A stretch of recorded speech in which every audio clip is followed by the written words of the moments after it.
historical marker. So at the visitor center. Wonder what the historical marker is. Longhorn Army Ammunition Plant.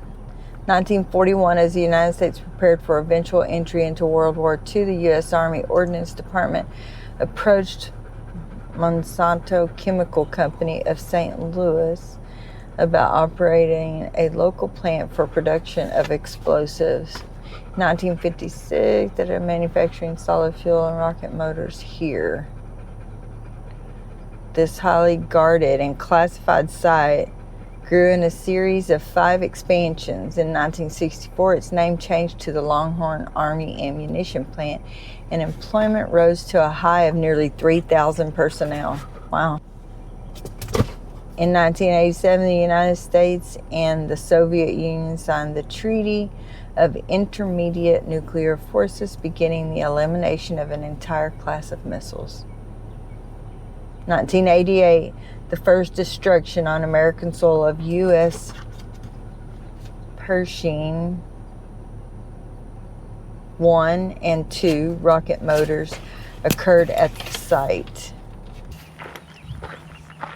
All right, we're at the wildlife management area, and we are going to do a little bit of the equestrian trail.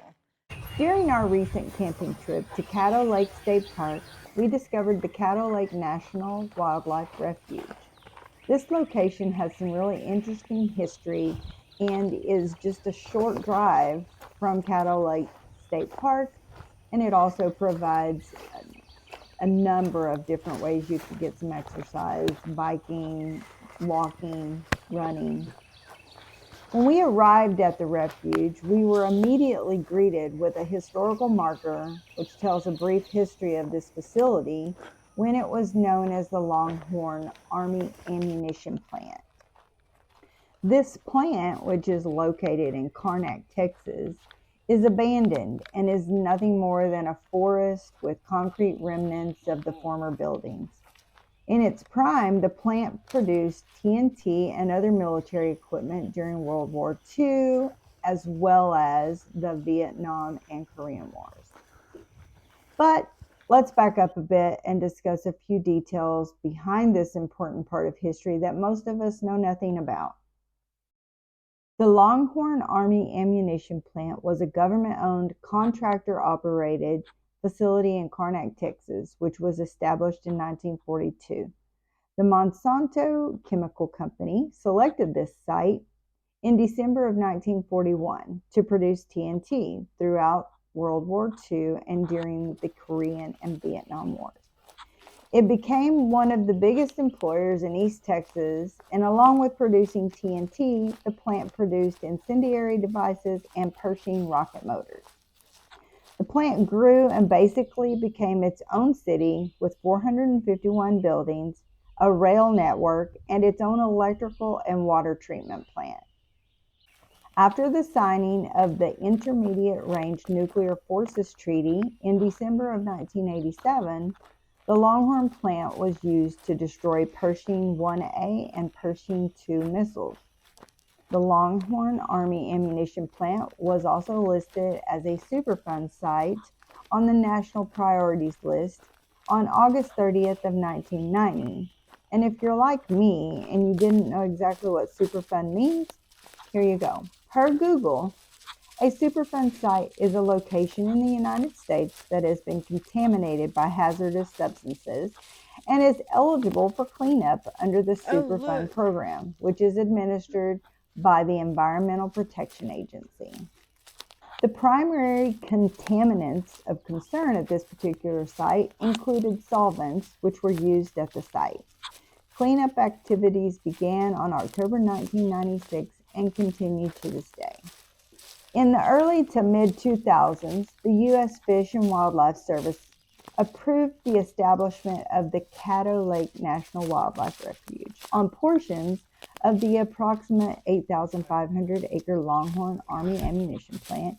And from the research I have completed, this facility is still undergoing recovery due to the various contaminants introduced to the environment during its operational years.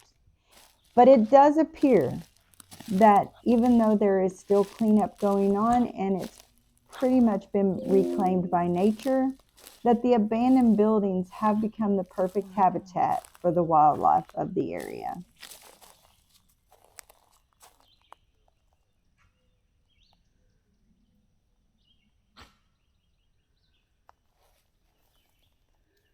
Wish I knew what it all was.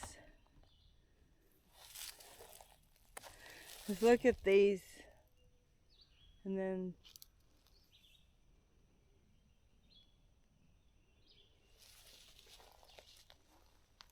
there's more over there, all the way down that way.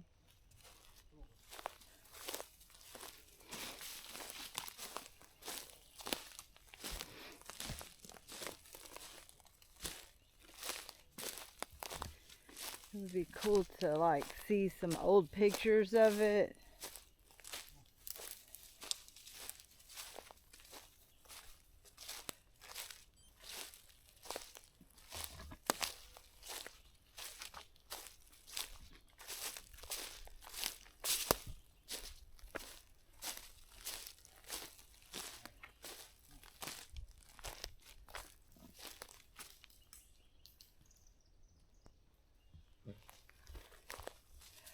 From the trailhead.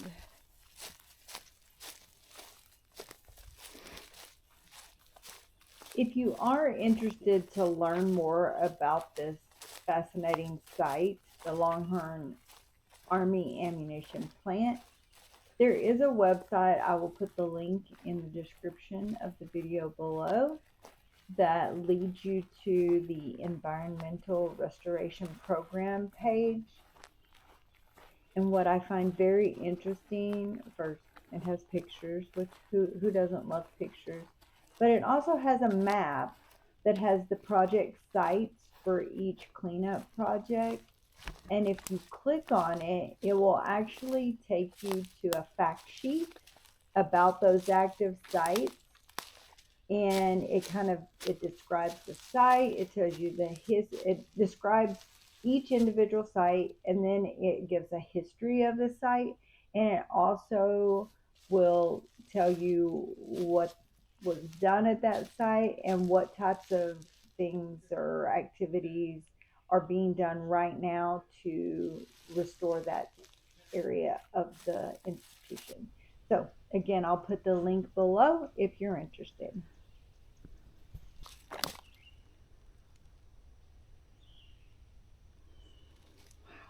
Structures everywhere.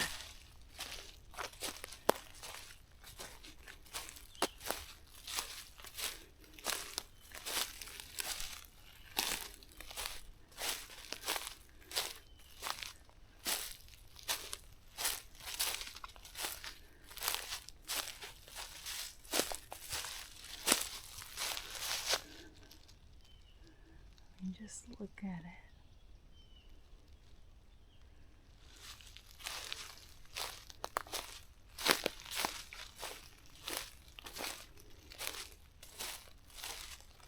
This was a massive operation.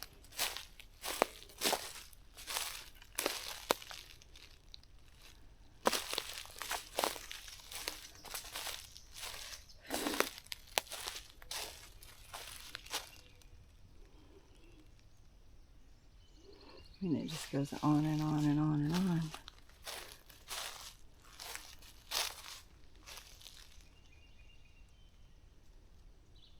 It's so fascinating, stuff like this.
Look at that huge pine tree. Yep.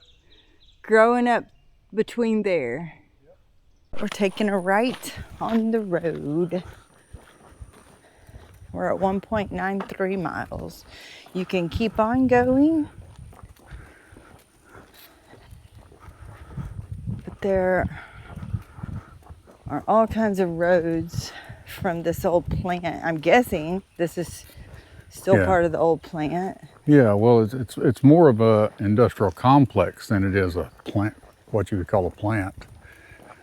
The ones I've been to, there's areas set aside where they're building primers, areas set aside where they're packing bullets. It's just, they don't do a lot of those things in the same spot in case there's an explosion. Right, which would make sense. Which was literally what I was thinking a little bit ago. It's like, Where, girl? Surprised we haven't seen more structures spaced out. Yeah. You would think they wouldn't have them all together. I'm sure there are, we're just not seeing them. And once we get in the car, we can come drive through some of these if you want to. Yeah, that'd be cool. It said something about a driving tour of the facility.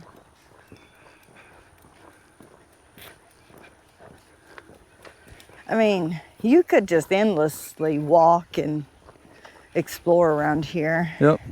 Come on, girl. We're gonna take another right. Star Ranch. That way. Oh, Auto tour route. Oh, it does give you signs. This installation has been declared a restricted area by authority of the commanding officer in accordance with the provisions of the directive issued by the Secretary of Defense on 20 August 1954. Internal Security Act of 1950. Area beyond this sign closed.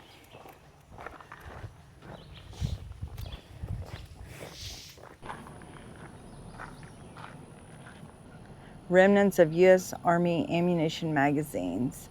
Only 5 of the original 58 magazines remain. Building number 811, which is right here beside us, I think, served as an ammunition magazine shown here on September 17th, 1942. The 10th Mountain Engineers used a TNT explosion in an attempt to detonate German mines in Italy in 1945.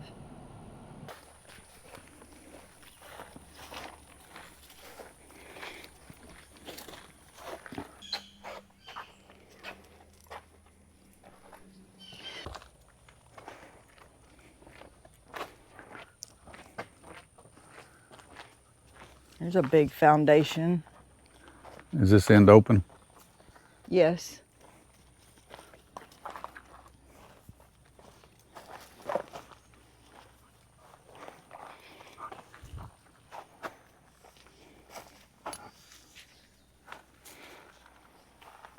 But like, look at that back there.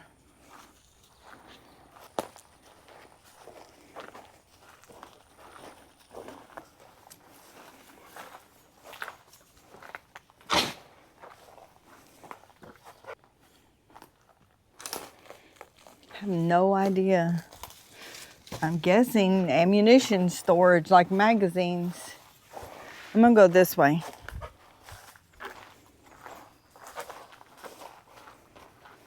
They all tie together.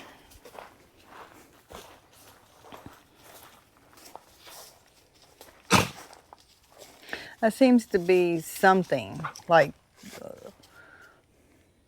debris or something, you know what I mean? Yeah. That they've piled up. Yep. Probably was.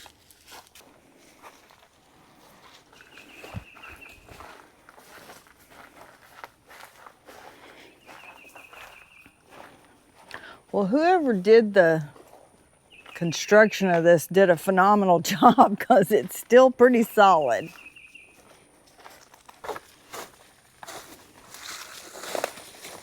Oh, that lizard? Yeah. Look at him. It's on this side. Yeah, I almost put my hand on him.